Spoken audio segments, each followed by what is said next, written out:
Muito bem, nós estamos num treinamento, todos os domingos temos conversado sobre aquilo que Jesus tem para nos desafiar a respeito de uma vida de discípulo, alguém que é treinado, alguém que não passa pela vida cristã apenas para degustação de fé ou para ser um consumidor da fé, mas para ser alguém que é treinado, capacitado, habilitado. Gente grande, gente que se enche do Espírito e por causa do Espírito é usado por Deus como um embaixador do reino, como alguém que é usado por Deus para ser luz ao mundo, ser sal da terra. Não dá para a gente simplesmente vir à igreja e achar bonito o que é dito. Apenas ter uma avaliação, uma nota no final de um culto. Gente assim, o mundo está cheio. Eu quero crer que você que está com a gente nessa caminhada aí, que a vida cristã não é uma pegada, a vida cristã não é um dia, a vida cristã é uma caminhada. Eu quero que você hoje abra seu coração para que Deus treine você, que Ele coloque os valores do reino dEle no seu coração, para que você seja um guerreiro, uma guerreira que trabalha na obra do Senhor com muito zelo. Amém, gente? Amém. Eu quero ler com você João capítulo 6.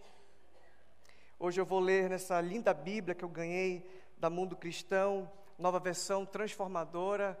A Rosana me deu de presente, obrigado, Rô. Você tem abençoado muita gente aqui também, com os livros, com a literatura. No final você pode passar ali, já aproveita, já compra o seu livro de presente de Natal, né?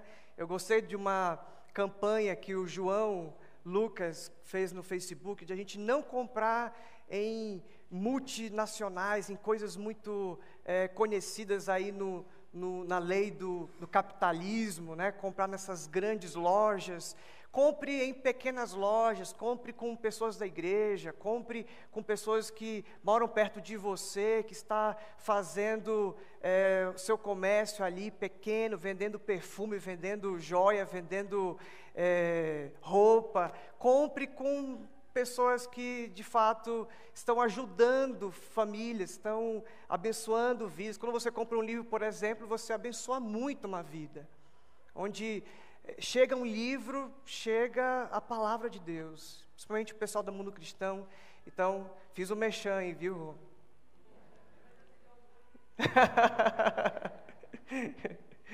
João capítulo 6, por favor, abra comigo.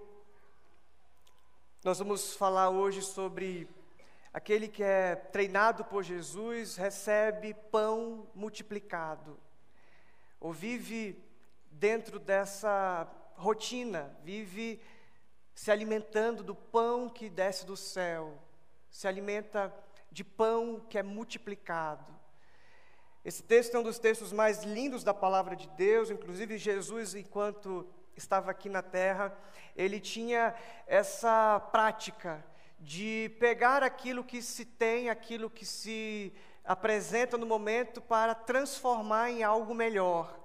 Eu lembro é força de expressão, eu não estava lá, né?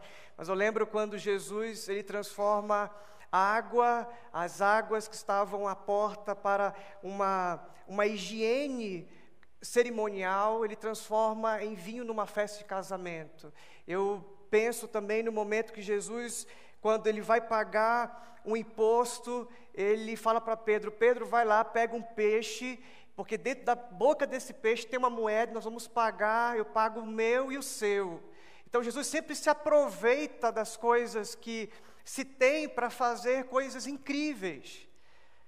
Ele aproveita do pouco, aproveita daquilo que está racionado, está ali disponível para transformar em algo grande, algo incrível. Foi assim que ele fez com Paulo. O nome de Paulo significa pequeno. Olha só o que Deus fez com Paulo, se tornou dos maiores apóstolos. Então Deus tem essa mania de pegar coisas pequenas ou poucas coisas e transformar em grandes coisas. E essa noite você e eu vamos trilhar alguns versículos, alguns textos e nos alimentar dessa palavra e seremos treinados pelo próprio Jesus. João capítulo 6, verso 1 ao 15. Depois disso, Jesus atravessou o mar da Galileia, conhecido também como o mar de Tiberíades. Uma grande multidão o seguia por toda parte, pois tinham visto os sinais que ele havia realizado ao curar os enfermos. Então Jesus subiu a um monte e sentou-se com os seus discípulos. Era quase tempo da festa judaica da Páscoa. Jesus logo viu uma grande multidão que vinha a seu encontro. Voltando-se para Filipe, perguntou: onde podemos comprar pão para alimentar toda essa gente? Disse isso para pôr Filipe à prova, pois já sabia o que ia fazer. Filipe respondeu: mesmo que trabalhássemos vários meses, não teríamos dinheiro suficiente. E aí na sua Bíblia vai dizer 200 denários. Não teríamos dinheiro suficiente para dar alimento a todos. Então um dos seus discípulos, André, irmão de Simão Pedro, falou: aqui está um rapaz com 5 pães de cevada e 2 peixes. Mas que adianta isso para tanta gente?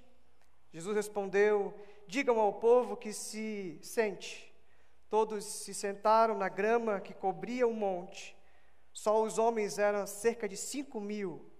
Então Jesus tomou os pães, agradeceu a Deus e os repartiu entre o povo. Em seguida, fez o mesmo com os peixes, e todos comeram à vontade, E depois que todos estavam satisfeitos, Jesus disse aos seus discípulos: agora juntem os pedaços que sobraram, para que nada se desperdice. Eles juntaram o que restou e encheram 12 cestos com as sobras. Quando o povo viu Jesus fazer este sinal, exclamou: sem dúvida, ele é o profeta que haveria de vir ao mundo. Jesus sabia que pretendiam obrigá-lo a ser rei deles, de modo que se retirou sozinho para o monte. Deus abençoe a meditação da sua palavra. Eu acho muito interessante essa versão porque ela não traz como milagre, ela traz como sinal. Porque sinal tem a ver com algo que vem como uma verdade espiritual, com algo que é apontado. Não é milagre. Jesus não é um santo milagreiro. Jesus não é o curandeiro. Jesus não é um cara que faz mágica. Ele é o cara que faz sinais. Tanto é que na continuação do capítulo 6 de João, ele vai dizer: sabe aquele pão que eu multipliquei? Eles falam sobre um sinal, eles falam sobre o maná no deserto que Deus derramou sobre o povo enquanto estavam com fome. Jesus fala: eu sou esse pão, eu sou o pão da vida. Então o milagre, ele é em si mesmo. O sinal não, o sinal aponta. Então eu gosto dessa tradução que diz que Jesus fez sinais. E se você for questionado um dia, alguém perguntar para você: como é que você consegue acreditar nos sinais, nos milagres de Jesus? Como é que você consegue ter fé o suficiente para compreender, para crer, para assimilar essas coisas que são absurdas? É interessante isso porque, para mim, isso não seria muito difícil. Eu olho para a ciência, olho para aquilo que nós ouvimos na escola. Na sala de aula, por exemplo, a teoria do Big Bang é a teoria dominante, é a teoria de cosmovisão dominante. É explicado desde pequeno para a gente, na escola, que o universo todo, do jeito que ele é, toda a complexidade dele e toda a grandiosidade dele, inclusive o ser humano que pensa, que raciocina, tudo isso veio de uma explosão de uma substância do tamanho de um grão de ervilha.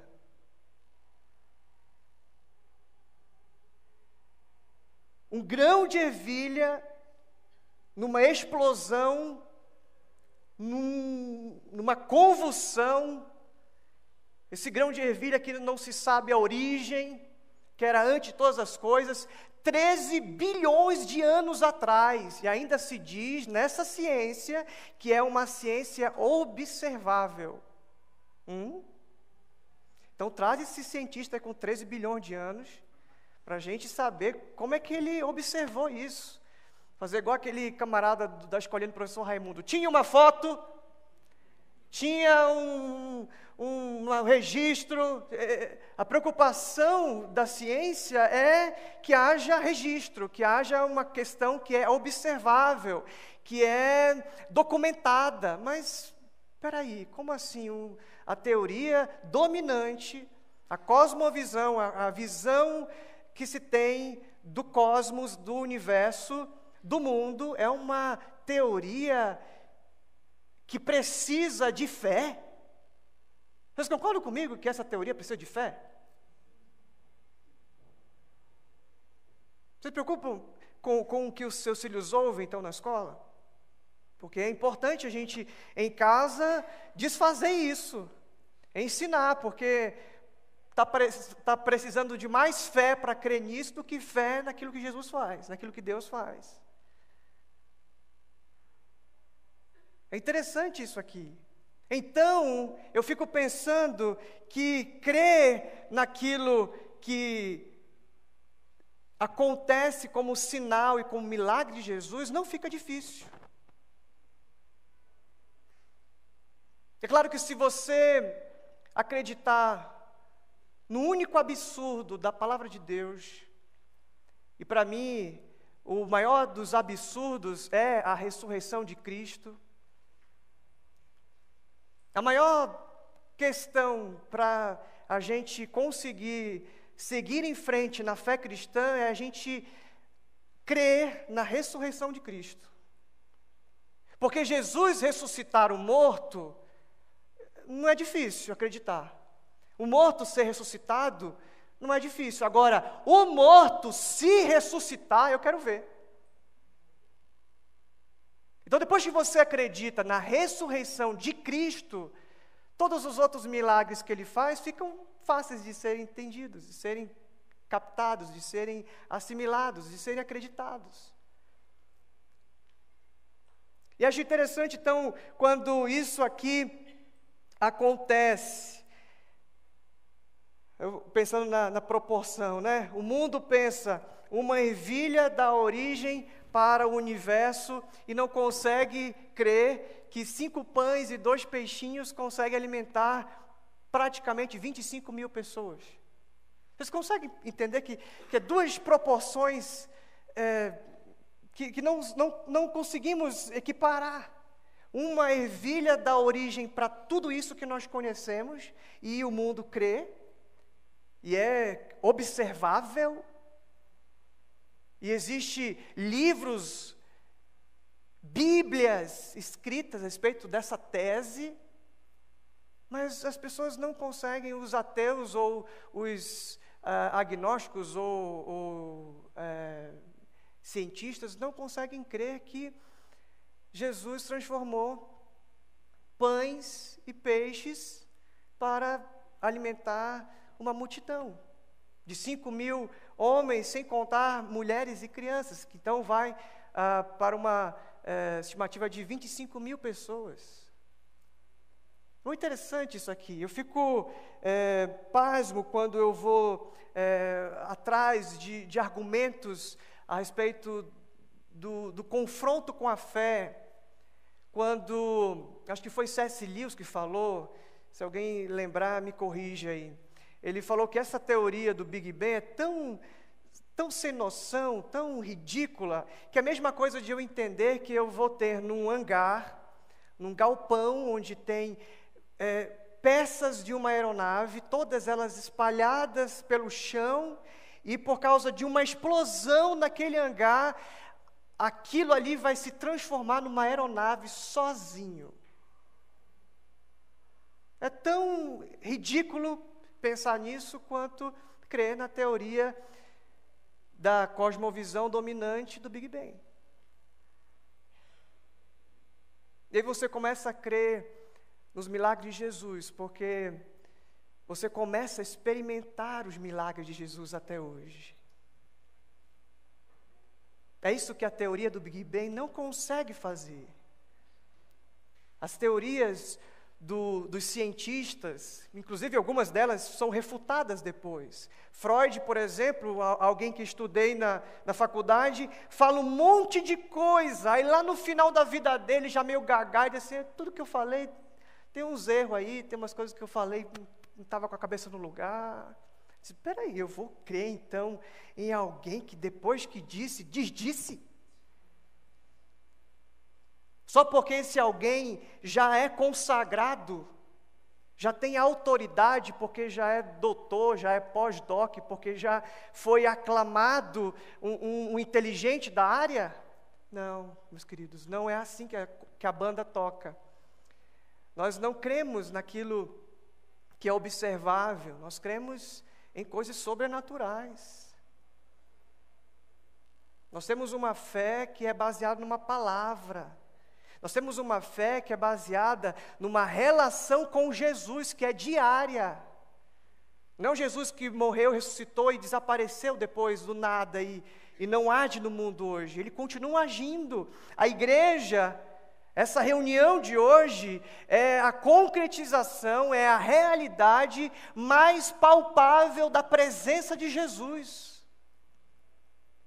Ou você não se deu conta ainda que Ele está aqui presente? Ou você cantou tudo isso que nós cantamos sem entregar para Ele? Cantou para si, cantou porque é bonito, cantou porque estava na ordem do culto. Então vamos voltar, chama a banda de novo aí, vamos cantar de novo, porque você precisa se lembrar que o que nós fazemos aqui tem a ver com fé, tem a ver com experiência sobrenatural. Voltando, Jesus então faz essa transformação incrível, fantástica, e depois eu vou comentar um pouco esse texto, mas isso não é inédito na Bíblia. Jesus mesmo já tinha feito, já fez depois na sequência, outro milagre, outro sinal, outra transformação, outra multiplicação. Ele fez 2, então, multiplicações de pães e peixes. Mas se você olhar para o Antigo Testamento, você vai ver outros momentos que Deus faz isso. Quando Ele, então, entrega o maná é uma espécie de floco de pão que desce do céu. O povo de Israel estava com fome, faminto, não tinha como fazer pão para si. Então, Deus faz um milagre cósmico. Jesus faz... Naquele tempo não era a consciência de Yeshua, de Jesus, né? Mas o Senhor faz no deserto um milagre, um sinal, um pão que desce do céu. O povo só abria a boca assim, e o floco de pão dos anjos, o padeiro que fazia aqueles pães gostosos lá no céu, jogam, transbordam, olha, vamos alimentar o nosso povo. Eles estão com fome. Aí depois Jesus aqui em João 6 diz assim, aquele pão que eles experimentaram, esse pão que eu multipliquei, é um pão passageiro, é um pão que alimenta vocês provisoriamente. Eu sou o pão da vida. Quem come de mim nunca mais terá fome. Quem bebe de mim nunca mais terá sede. Sinal. Vamos comigo lá para um dos textos fundantes da nossa fé, que é 1 Reis, Eu quero que você abra comigo aí em 1 Reis, capítulo 17. Esse texto mexe muito comigo, um texto poderoso. Quando o Heron, com essa voz de trovão, começou a ler, disse, oh, aleluia! O cara tem que ter voz de trovão para ler isso aqui. Não pode ter voz de taquara rachada igual a minha. Tem que ter uma voz poderosa. Mas perdoe então pela minha voz estridente. Vamos tentar acompanhar a leitura do capítulo 17. É pequeno. Vamos aproveitar que vocês gostam de ler a Bíblia. Amém ou não? Amém. Elias, que era de Tisbe, em Gileade, disse ao rei Acabe, tão certo como vive o Senhor, Deus de Israel, a quem sirvo, não haverá orvalho nem chuva durante os próximos anos, até que eu ordene. Elias era poderoso. Então o Senhor disse a Elias, vá para o leste e esconda-se junto ao riacho de Querite, que fica a leste do rio Jordão. A Bíblia diz em Provérbios que o sábio percebe o perigo e se esconde. O que acontece com Elias aqui? Beba a água do riacho, diz o verso 4, e coma o que os corvos lhe trouxerem, pois eu dei ordem para levarem alimento até você. Eu dei ordem. E quando Deus dá uma ordem, meus queridos, até o diabo obedece. Conheço uma ilustração de uma velhinha que, sempre é velhinha, né, nessas histórias. Uma velhinha que temia ao Senhor, amava a Deus, mas faltou comida na casa dela. E aí o cara que estava do lado, o vizinho, que era satanista, disse assim, agora eu quero provar para essa mulher que esse Deus dela não é de nada. Ela vai ver. E a senhorinha lá, adorando o Senhor, obrigado Senhor, porque o Senhor é fiel. Deus é fiel, é fiel. Lá do canto dele, ele ouvia essas coisas todas. Eu vou pegar essa velhinha. Aí chegou com o mordomo dele e disse assim, olha, é o seguinte, você vai lá no supermercado, lá no Extra, você vai fazer a compra do mês, encha 3 carrinhos e vem entregar para essa velhinha aqui. E diga para ela que o diabo mandou para ela. E aí o servo foi lá, comprou 3 carrinhos de supermercado com sucrilhos. Falei, lá em casa que eu não tinha sucrilhos, porque estava esbanjando, estava ostentando o negócio. Sucrilhos e picanha e todinho. Estou fazendo merchan para todas essas marcas aí. Aí chegou lá, tindom, tocou a campainha, chegou lá a senhora, ó, meu patrão mandou entregar isso aqui e mandou avisar para a senhora que quem mandou isso aqui foi o diabo. Aí a senhorinha deu uma risadinha e disse assim, meu filho, quando Deus manda, até o diabo obedece.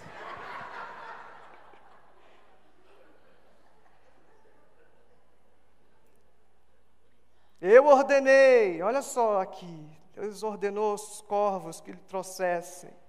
Verso 5, Elias fez o que o Senhor ordenou e acampou junto ao riacho de Querite, a leste do Jordão. Os corvos lhe traziam pão e carne de manhã, e à tarde ele bebia a água do riacho. Depois de algum tempo, porém, o riacho secou, pois não havia chuva em parte alguma da terra. Então o Senhor disse a Elias, vá morar em Sarepta, perto da cidade de Sidom. Dei ordem a uma viúva que mora ali para lhe dar alimento. Elias foi a Sarepta. Quando chegou ao portão da cidade, viu uma viúva apanhando gravetos e perguntou, pode me dar um pouco de água para beber, por favor? Enquanto ela ia buscar água, ele disse, traga também um pedaço de pão. Mas ela respondeu, tão certo como vive o Senhor, seu Deus, não tenho um pedaço sequer de pão em casa, tenho apenas um punhado de farinha que restou numa vasilha e um pouco de azeite no fundo do jarro. Estava apanhando alguns gravetos para preparar uma última refeição e depois meu filho e eu morreremos. Elias, porém, disse, não tenha medo. Faça o que acabou de dizer, mas primeiro faça um pouco de pão para mim. Depois use o resto para preparar uma refeição para você e seu filho. Pois assim diz o Senhor. Aleluia. Assim diz o Senhor, Deus de Israel: sempre haverá farinha na vasilha e azeite no jarro, até o dia em que o Senhor enviar chuva. Então ela fez conforme Elias disse. Assim Elias, a mulher e a família dela tiveram alimento para muitos dias. Sempre havia farinha na vasilha e azeite no jarro, exatamente como o Senhor tinha prometido por meio de Elias. Algum tempo depois, o filho da mulher ficou doente. Foi piorando e por fim morreu. Disse ela a Elias: homem de Deus, o que você me fez? Veio para lembrar-me dos meus pecados e matar meu filho? Elias, porém, respondeu: dê-me seu filho. Tomou o corpo do menino nos braços dela e carregou para o andar de cima, onde estava hospedado, e o pôs na cama. Então Elias clamou ao Senhor: ó Senhor, meu Deus, por que trouxeste de graça essa viúva que me recebeu em seu lar e fizeste o filho dela morrer? Em seguida Elias se deitou sobre o menino 3 vezes e clamou ao Senhor: ó Senhor, meu Deus, por favor, permite que a vida volte a este menino. O Senhor ouviu a oração de Elias e o menino voltou a viver. Elias o levou para baixo e entregou à mãe. Veja, seu filho está vivo, disse ele. Então a mulher disse a Elias: agora tenho certeza de que você é um homem de Deus e de que o Senhor verdadeiramente fala por seu intermédio. Aqui o sinal foi duplo. Aqui o milagre foi duplo. Multiplicação do azeite, da farinha e ressurreição do filho. Porque é isso que acontece, queridos, quando a gente vive essa experiência de relacionamento com Jesus, de relacionamento com Deus, nós começamos a experimentar diariamente essas maravilhas, esse sustento, esses milagres, esses sinais. Nós começamos e esse já é talvez um outro problema, nós começamos de tão corriqueiro, de tão ordinário que fica o extraordinário, nós começamos a nos acostumar com as maravilhas de Deus. E nós nem percebemos os livramentos. Já nos acostumamos tanto em Deus nos livrar, em Deus nos fortalecer, em Deus nos animar, Deus responder às nossas orações, que já está tão automático. A gente nem volta para agradecer, porque a gente pede, assim, levianamente, as coisas nem estão doendo tanto, a gente pede e Deus logo imediatamente já resolve, já responde, já te livra, dá uma resposta e você... sabe, qual é o próximo pedido, qual é a próxima situação? Eu vivo então nessa ingratidão, porque o extraordinário se torna ordinário. E o desafio que eu quero é que você perceba o pão multiplicado e dê graças a Deus, que você perceba o quanto Deus está te sustentando. Essa semana, Josiane, vou contar o testemunho dela, já que ela está aqui, eu falo o nome das pessoas quando a coisa é boa, viu? Estava aqui e falou assim: pastor, nós tivemos nosso culto de oração, inclusive quero fazer uma prece, para que você venha no culto de oração. Semana passada tinha 8 pessoas. Até pensei que Deus tinha arrebatado todo mundo e ficou só a gente. Tudo aqui os pecadores, Deus levou à igreja. Então venha para estar com a gente toda quarta-feira às 20 horas. É bom, é bênção, tem uma palavra para você, tem um renovo para você. Ok, gente? Então você já está convocado para estar com a gente aí todas as quartas-feiras. Aí a Josiane aqui no encontro com a gente, essa multidão, 8 pessoas. Ela chegou assim: pastor, eu quero agradecer, porque eu fiz um pedido. E hoje a mulher me ligou dizendo: olha, eu tenho uma vaga de emprego para você aqui, vim fazer uma entrevista. E antes de desligar o telefone, pastor, olha que incrível, eu estava pedindo porque meu irmão também está desempregado. E quando eu estava desligando o telefone, ele disse, mas olha, só tem uma coisa, você não tem uma outra pessoa para indicar, não? É isso, a gente está se acostumando com os milagres. E ela aqui, com lágrimas nos olhos, contou esse testemunho para a gente. Porque reconhece que quem está fazendo isso é o Senhor. Onde a minha mão não chega, a mão dele já está.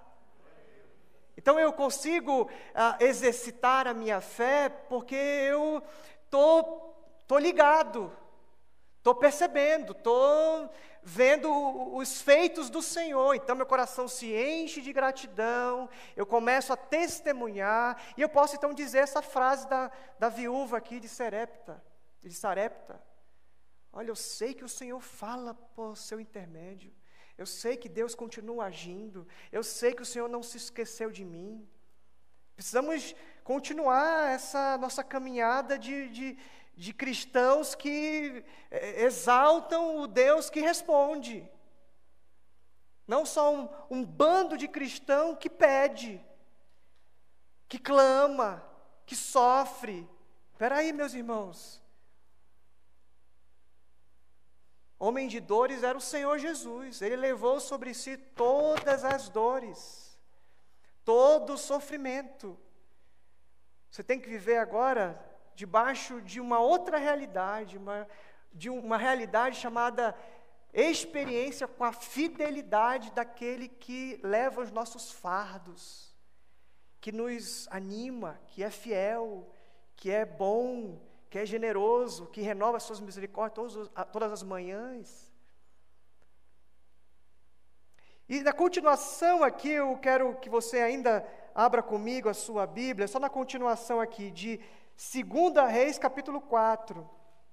Um pouquinho mais para frente, você conhece muito bem que Eliseu era discípulo de Elias, e ele tem uma experiência bem parecida, só para te mostrar, apenas 7 versos, para te mostrar o quanto que é de Deus fazer isso. Ele fez isso 2 vezes, Jesus fez isso 2 vezes, Elias fez uma, Eliseu fez outra, porque isso de experimentar pão multiplicado se torna uma experiência corriqueira nossa, que experimentamos a fidelidade do Senhor. Olha comigo aí, 2 Reis, capítulo 4. Certo dia, a viúva de um dos membros do grupo dos profetas foi pedir ajuda a Eliseu. Meu marido, que o servia, morreu, e o Senhor sabe como ele temia o Senhor. Agora veio um credor que ameaça levar meus 2 filhos como escravos. O que posso fazer para ajudá-la? Perguntou Eliseu. Diga-me o que você tem em casa. Você percebe que a história se repete? O que você tem aí? Deus tem o poder de criar do zero, como Ele criou. Mas Ele quer que você participe, que você perceba o movimento, que você esteja atento e participe do sinal, do milagre. Não tenho nada, exceto uma vasilha de azeite, respondeu ela. Então Eliseu disse, tome emprestadas muitas vasilhas de seus amigos e vizinhos, quantas conseguir, ou melhor, na medida da sua fé.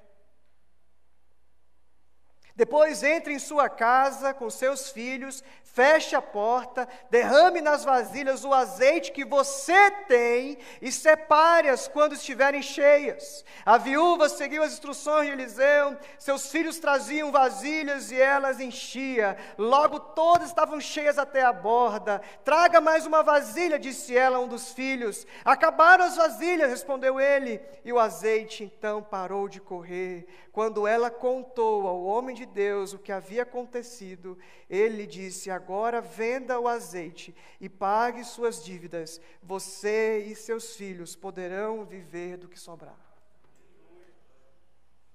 Então eu quero que você se acostume com essa realidade de ser sustentado pelo pão multiplicado do Senhor. Não é para se acostumar e ignorar, ficar um milagre extraordinário, ordinário. quero que você reconheça e faça testemunho disso. Olha o que o Senhor fez hoje. E amanhã você acorda para contar o que o Senhor vai fazer amanhã. E assim vai, porque o Senhor Jesus ensinou para a gente como orar. Pai nosso, dê-nos o pão de cada dia. É por isso que o povo de Israel não podia guardar o maná que caía do céu. Era para aquele dia. Tinha que comer naquele dia. E amanhã, fé. E se Deus só deu ontem? Fé. Ele vai fazer brotar da terra. Ele vai mandar os corvos. Ele vai fazer outro milagre, porque quem é discípulo, quem é seguidor de Jesus, quem é filho de Deus, vive essa experiência de ser sustentado pelo pão multiplicado. Voltando lá para João capítulo 6, abre de novo comigo lá, porque esse texto tem coisas muito preciosas. Esse texto fala muito ao nosso coração. E uma das coisas que eu aprendo nesse texto é que sempre lhe será pedido que lhe entregue o que tem. O Senhor sempre vai querer que você diga, fale, contribua, faça parte. Só me dá então o que você tem. O que você tem nas mãos? Ah, Senhor, eu tenho 5 pães e 2 peixinhos. Então é isso que eu uso. O que você tem nas mãos? Tem um azeite, tem uma botija que está acabando, está no finalzinho. Eu utilizo isso aí, então. O que você tem nas mãos? Eu tenho um pouquinho de farinha. Eu ia fazer para o meu filho para a gente comer e morrer. Não. Quando Deus chega, tudo muda. Quando Deus chega, o que está pouco fica muito. Quando Deus chega, quem está passando por um deserto, é o que acontece com Jesus, né? Lá em Mateus capítulo 4, na conversa com o Satanás, o diabo fala para ele assim, está com fome? Não comeu, né? 40 dias no deserto, papai não mandou para você nem um lanchinho. 40 dias no deserto, papai do céu não fez nada. Acabou a promessa. Quer dizer que funcionou para viúva 1, viúva 2. Funcionou para todo mundo, mas funciona para você, não é? Valeu a pena ser crente? Valeu a pena ir para a igreja? Valeu a pena abrir mão dos seus desejos, paixões para servir a Deus? Olha que coisa linda que Deus fez. Esqueceu de você. Transforma essas pedras em pães.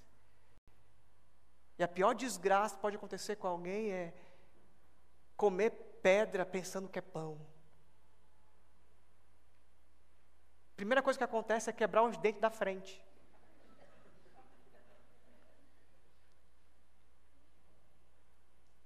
A segunda coisa que acontece é fome. Mais fome ainda. Comeu a pedra que Satanás chamou de pão? É mais fome ainda. Não é isso que você precisa? Então come. Para Jesus era fácil, ele transformou tanta coisa. Ele poderia transformar. O poder estava com ele. Mas ele disse assim, não. Eu faço disso, dessa nossa conversa, um ato profético, um sinal, mais um sinal. Nem só de pão viverá o homem, mas de toda a boca, toda palavra que sai da boca de Deus. Eu prefiro ficar com o que Deus diz, não com o que o diabo diz. Que se você decidir comer o pão que o diabo amassou, meu querido, você perde. E no final de Mateus capítulo 4, o que acontece? Satanás os deixa e os anjos, sabe aqueles anjos padeiros lá do deserto? Os anjos vêm e lhes servem. Você acha que foi pouca coisa? Você acha que foi um pãozinho de nada? Que pão, que tipo de pão era esse? Um panetone? O João falou de manhã que ele gosta de chocotone, né? Então, imagina só um pão que você adora, que você, esse pão, o pão da Ruth que ela faz com coco em cima. Meu Jesus amado, isso é o céu na terra. Você morde assim, aleluia, você fica emocionado. Então, é essa a ideia. Se você comer primeiro o pão do diabo, você vai quebrar os dentes. Vai ficar com mais fome ainda. Mas se você persistir na tentação, ficar firme contra os dardos inflamados do maligno, ficar ali, segurando na palavra, sustentado pelo pão multiplicado que desce do céu, no final, depois que você passar pela tentação, Deus faz questão de mandar anjo te alimentar, corvos te alimentarem, pessoas vão surgir, bater na tua porta, olha, eu não sei porquê, aquela história, né? Eu não sei porque eu estou dando, mas você sabe que você está recebendo. Você olha, e vocês conhecem histórias incríveis de pessoas que oraram e Deus respondeu e disse, meu irmão, não, mas como? Mas eu só orei. Você só orou. Você orou. E Deus responde. Ele tem esse mau hábito. Deus, brincadeira, não é mau hábito, não, é um bom hábito, né? Deus tem esse vício, melhor dizendo, de ouvir as tuas orações. E Ele vai te surpreender, porque Deus quer que você viva nessa experiência de ter pão multiplicado. Voltando aqui para o capítulo 6 de João, acho interessante aqui, né, no verso 5, leu o 5 e o 6. Jesus logo viu uma multidão que vinha ao seu encontro, voltando-se para o Filipe, perguntou, onde podemos comprar pão para alimentar essa multidão? Disse isso para pôr Filipe à prova, pois já sabia o que ia fazer. Esse Jesus, hein? Ele já sabe a resposta. Ele faz para ficar didático. Filipe, como é que a gente vai resolver essa parada aqui? Como é que a gente vai resolver a situação? Ele coloca a gente um pouco em crise. E aí, como é que a gente vai resolver? Aí você começa, estou precisando de dinheiro, né? Então vamos fazer o seguinte, eu vou pegar emprestado, vou no banco, vou na Crefisa, aí depois eu vou falar com o meu tio que é rico, eu vou pegar dinheiro dele, aí depois eu vou fazer o seguinte, eu vou vender meu carro, vendo meu carro, e aí se não der certo, aí eu começo a vender meu corpo, deixa eu ver o que mais. Não. Resposta errada. A primeira coisa que você faz é ir para onde? Para Deus, para aquele que responde, para aquele que sabe. Uma vez já contei essa história, a Fernanda teve uma crise, estava mal, estava vomitando, muito mal no banheiro, e eu comecei a planejar como é que eu ia salvar minha esposa. Eu vou pegar a chave do carro, vou ligar para não sei para quem, minha tia que é médica em Manaus, será que ela está de plantão uma hora dessa da madrugada? E aí eu comecei igual uma barata toda, sabe quando você sabe o que fazer, você fica sambando? Aí a Fernanda olhou para mim e disse, amor, e ela falou assim, caramba, ora por mim. É verdade, né? Eu não orei ainda, rapaz. Então a gente faz tudo, menos orar, menos procurar, menos falar com quem resolve. Diz assim, Senhor, o Senhor prometeu para mim, eu fui no culto, o Senhor falou, o pastor falou para que eu devesse crer que o Senhor iria me dar pão multiplicado. E eu creio. Então cumpre em mim o teu querer, eu quero experimentar. Ore, peça para Deus, Ele vai ter todo o prazer para te responder, para te sustentar, para se revelar como fiel. Eu acho muito lindo essa questão, né? Fez uma pergunta para apenas pôr à prova. Verso 9 diz assim, aqui está um rapaz com 5 pães de cevada e 2 peixes. Mas que adianta isso para tanta gente? Quem falou foi o André, o xará do André, da Rebeca. Andrezão, sabe quem é André? André é o primeiro discípulo. Ele era discípulo de João Batista. Jesus passa e assim, esse é o cordeiro que João Batista falou. João capítulo 1, depois você lê lá. Esse é o cordeiro, eu vou seguir ele. Aí ele vai, se aproxima de Jesus, e aí ele come do pão que desce do céu. O que ele faz? Vai procurar Simão Pedro, irmão dele. Olha, Pedrão, vem aqui que eu conheci o Messias. E ele já começa a multiplicação, porque quem experimenta de Jesus se acostuma com a multiplicação.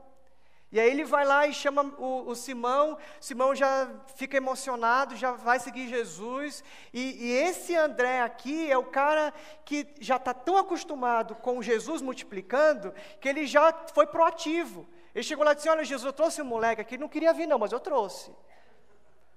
Ele bobeou, mostrou o lanchinho dele lá, já trouxe ele para a roda aqui. Já foi proativo, ele ainda ficou meio, querendo não ser tão presunçoso. Porque Maria, quando falou para Jesus transformar a água em vinho, ela levou uma repreensão de Jesus. Você lembra disso, né? Aqui o André ficou com medinho. Ele falou assim, eu trouxe aqui esse menino com 5 pães e 2 peixinhos, mas foi uma péssima ideia. O que vai fazer, né, Senhor? Não vai acontecer nada, né, Senhor? 5 pães e 2 peixinhos. Não, então deixa quieto. Vai lá, menino, volta lá. Aí Jesus disse assim, manda o pessoal sentar na grama verde. Você lembra de outro trecho da palavra que Jesus quis reproduzir aqui? Salmo 23. O Senhor é o meu pastor e nada me faltará. Ele me faz deitar em pastos verdejantes, me conduz a águas tranquilas, refrigera a minha alma.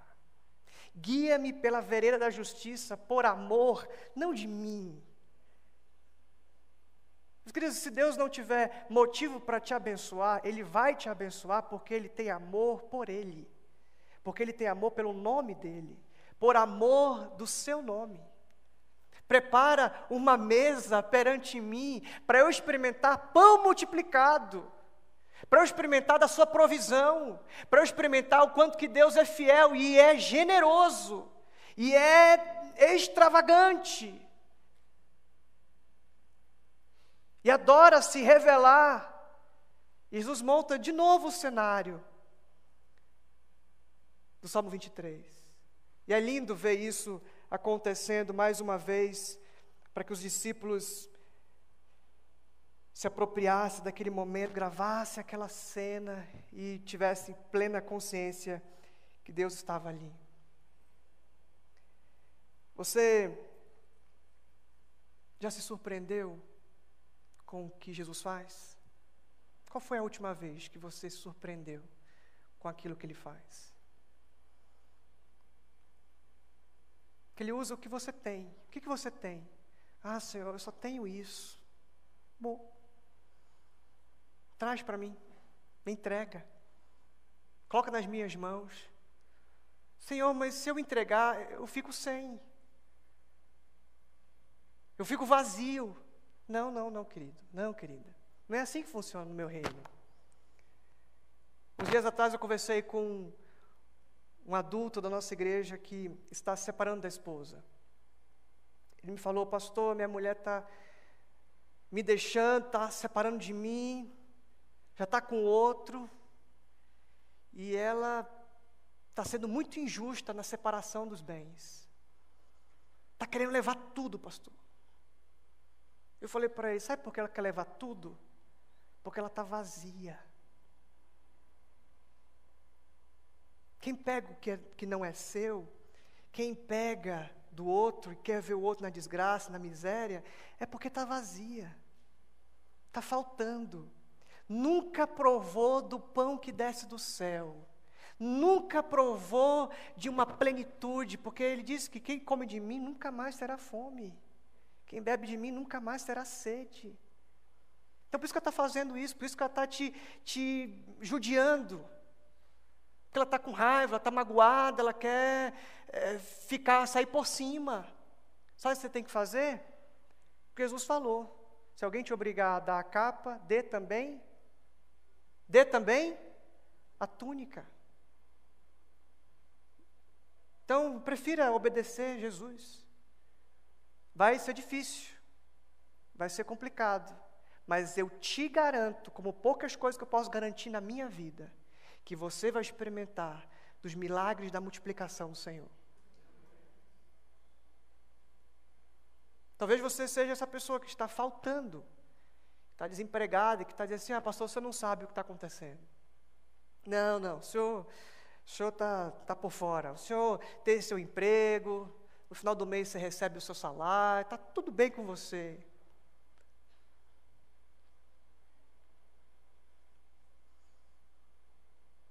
Meu querido, minha querida, Eu não sou a prova que você pode crer que o Senhor é fiel. Mas eu tenho várias provas na Bíblia que diz de viúvas, de uma multidão de 25.000 pessoas que provaram do sobrenatural de Deus. Se você não me quer como exemplo, para você está tudo fácil, está tudo fluindo, está tudo por cima. Depois você senta comigo, a gente vai conversar baixinho. Você saber daquilo que agonia a minha alma, daquilo que está faltando na minha casa, aquilo que está faltando no meu ministério, aquilo que está faltando dentro de mim. E ai de mim, se eu não correr para aquele que me dá pão multiplicado todos os dias.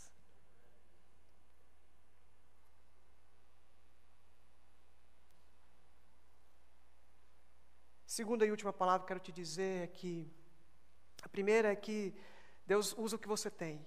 É 2 pães, 5 pães, é pouca coisa, Ele vai usar para transformar. Ele vai usar, e a primeira palavra é essa, Ele vai usar o que você tem. E a segunda palavra, Ele vai usar para mudar, para transformar o que você tem em pouco e muito. Se você tem pouca fé, diga que aquilo que aquele homem falou para Jesus, Jesus, me ajuda a minha incredulidade. E Ele vai brotar fé no teu coração. Falta pouca coisa para você ser feliz. Ele vai completar essa pouca coisa, não é com coisas, é com a presença dEle. O que falta, gente? O que a gente precisa não é de saúde. O que a gente precisa não é de dinheiro. O que a gente precisa não é um bom emprego. O que nós precisamos é dEle. Dele. Cante essa canção que nós cantamos hoje. Só a Ti. Só a Ti. Quando faltar, quando você não estiver experimentando que o Senhor é o bom pastor e nada te faltará, você diga isso. Jesus, eu só tenho a Ti. Jesus, eu só tenho a Ti. Jesus, eu só tenho a Ti. Jesus, eu só tenho a Ti. Diga isso como sua oração. E você vai experimentar do pão multiplicado, Senhor. Você sabe que vou caminhando para o apelo, pedir para a nossa equipe já assumir aqui os seus postos. Sabe que uma pedra na minha mão pode quebrar uma vidraça. Mas uma pedra na mão de Davi derrubou o gigante. Sabe por quê? Porque o que importa é nas mãos de quem estão as coisas. Uma bola no meu pé vai para fora do campo, porque eu sou muito ruim de bola. Mas uma bola no pé do Neymar faz um espetáculo em campo. Sabe por quê? Porque o que importa é nas mãos de quem estão as coisas.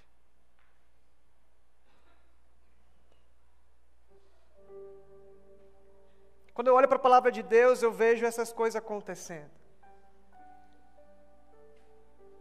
5 pães e 2 peixinhos na minha mão, talvez vire um sanduíche de atum.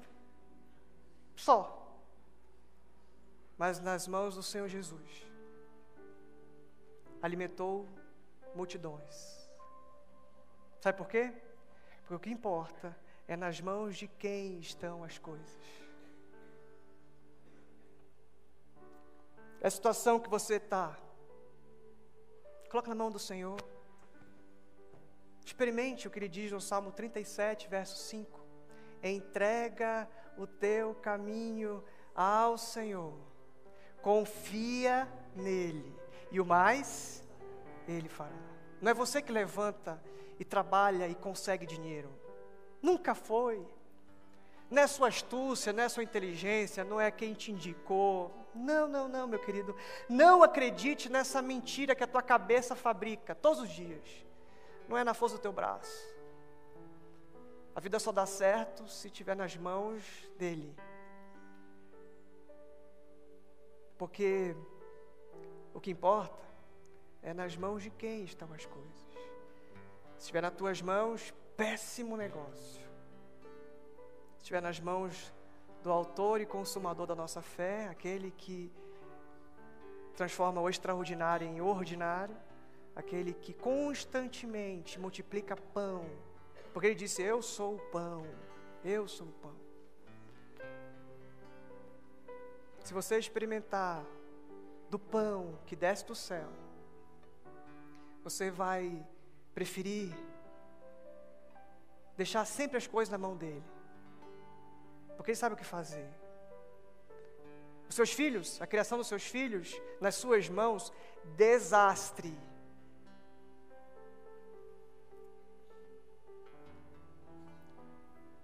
Mas nas mãos dele, a sua casa vai servir ao Senhor. Seu coração está em pedaços, sua vida sentimental está em pedaços. Teu coração na tua mão, desastre. Nas mãos dele, você e a sua casa servirão ao Senhor. Porque no final das contas, o que importa é na mão de quem estão as coisas. Que a tua vida, que a tua família, que os teus filhos, que os teus caminhos estejam entregues ao Senhor, porque o mais Ele fará. Deus nos abençoe.